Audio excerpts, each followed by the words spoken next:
kabarin'ny mpanakanto.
Anao kofa misy vola zama matetiky maro namagna. Anao kofa tsisy vola anao tsy hitan'ologno. Anao kofa tsisy vola zama anao lifasan'ologno. Ekazoke minimini araha orotsy avany managna koa mahanta tsy manakavagna. Oavolagna razambe zegny tsy misy maso tsy lafiny namagny.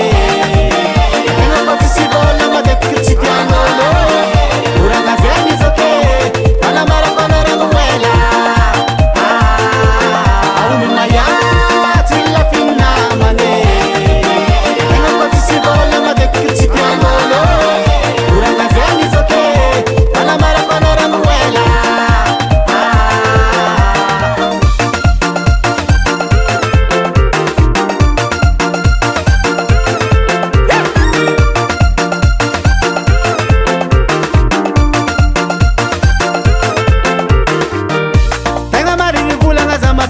tsara manambola dindinia tsara ndraiky ny ologno atao namagna.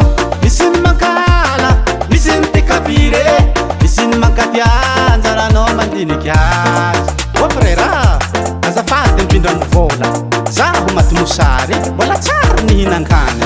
Tsisy za tsy fiantoko anao mandianana mibognoso orotsy avany managna koa mahanta tsy manakavagna.